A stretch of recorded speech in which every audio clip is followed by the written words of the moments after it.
Let's invite Mr. Balasubramanian. He's the CEO and co-CIO of Birla Sun Life Asset Management, joining us on the show today. Birla, good evening. Thanks a lot for your time.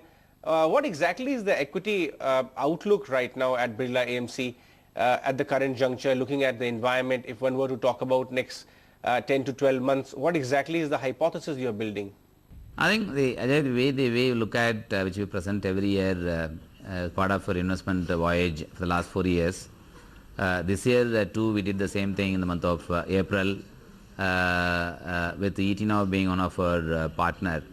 I think clearly the theme that we are putting in is actually the revival of growth in the current financial year due to various steps that has been taken by the government, right from focusing on low cost housing and implementation of GST, and second is a good monsoon will also revive the rural economic growth, and a stable interest rate scenario that we are seeing, and finally of course the inflation rate broadly I think will remain under control. With all these things put together, we believe that there will be a broad based recovery that we could see, and therefore we are looking at the earnings upgrade coming for companies which will keep up the overall momentum, buoyancy in the capital market. As far as the fixed income concerned, we are also looking at clearly the interest rates remaining stable, and earlier there is an expectation of rate drop, may not happen probably the rest of the financial year. At the same time, we are also not going to see an increase in interest rates, therefore interest rate is going to remain more or less stable. With interest rates remaining stable, we also believe that from a large pool of investors that invest in fixed income investment would be the beneficiary of investing in mutual fund debt assets as compared to the traditional investment that they make as like a fixed deposit. Bala, you alluded to the fact that earnings recovery isn't very far away. Can you drill it down to say which quarter do you see this broad based earnings recovery? What's the expectation as far as growth on the earnings front goes? The broad thing that we are seeing is clearly starting from June quarter, especially the September quarter onward, we will probably see the improved earnings outlook coming in. I think the fact of the matter is the impact of monsoon, and second is the impact of rural spending going up, and third of course is around the implementation of GST. The real impact of that will be felt only in the second and third quarter of this current financial year. Therefore, we should probably see an uptick coming from the earnings from companies in the second and third quarter of the current financial year. At the same time, we also believe that the stable interest rate scenario will actually increase the efficiency of money being utilized for the working capital financing, which will also in some sense benefit corporates to have better earnings growth. So therefore, in the broader perspective, we see actually that in spots the earnings surprise coming in.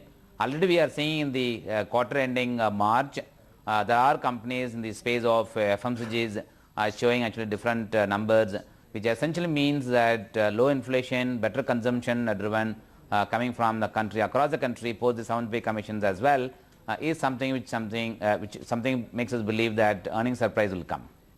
Bala, if indeed June quarter onwards the earning may start actually recovering on a broad basis, how prolonged could this upward revision or improvement in earnings be whenever it actually starts this time around?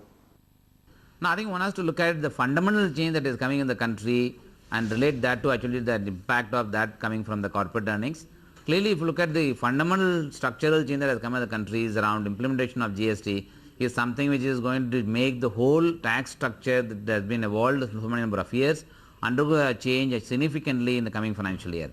Therefore, every segment of the consumer demand or maybe the consumer spending will get taxed, which essentially means improved earnings for the government in form of tax collection, and second is improved visibility of earnings coming for companies that are operating in different space, and second is the time taken currently, which is assuming for certain movement of goods, actually especially in the logistics space, the time taken actually for movement of goods actually gets reduced by almost 1/3, even better than that, and that improvement in efficiency also will lead to actually increase in earnings for companies.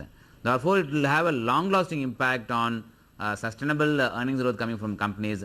We cannot measure only in the basis of the rate of earnings growth is coming in, I think we need to look at actually the quantum of earnings improvement that is coming from companies. What are your analysis about, what the thing, the couple of next months will be in the light that we will see, the GST also being rolled out? How do you see that major reform specifically impacting earnings? I think it's not going to come in one go. It's going to come actually over a period of time. Clearly, I think the sectors which are predominantly will get the benefit of GST implementation, right from the FMCG sectors, consumer goods driven companies, as well as the logistic companies. These are some of the key sectors I think will get the benefit. I think the bigger benefit is going to be the consumer as a segment. The way I see is, as long as consumers at large are getting the benefit of changing the regulation, ultimately the real benefit of that will go actually to the companies that are operating in the space. I think as long as the consumers are actually the winners, I think we have to make an assumption that companies operating in the space also will become a winner. Bala, how are you assessing the situation on the flows front? As in, we all know that the SIP flows are healthy, but particularly at your AMC desk, how exactly are the flows and what kind of growth are you seeing in the AMC or asset management sector over the next 3-4 years? I think the way we see is, again, fundamentally there has been a shift actually in the way inflows have been coming into the mutual fund from the period where the sporadic investment that used to come into the mutual fund industry and then moved away from actually the lump sum actually an SIP. Today I am happy to share with the viewers that 50 to 60% of the inflows that's coming into the Indian mutual fund industry, especially in the equity space, is coming to the SIP, which in my view there is a structural change that we are seeing it, which is going to actually make the inflows into the mutual funds more of long-lasting in nature.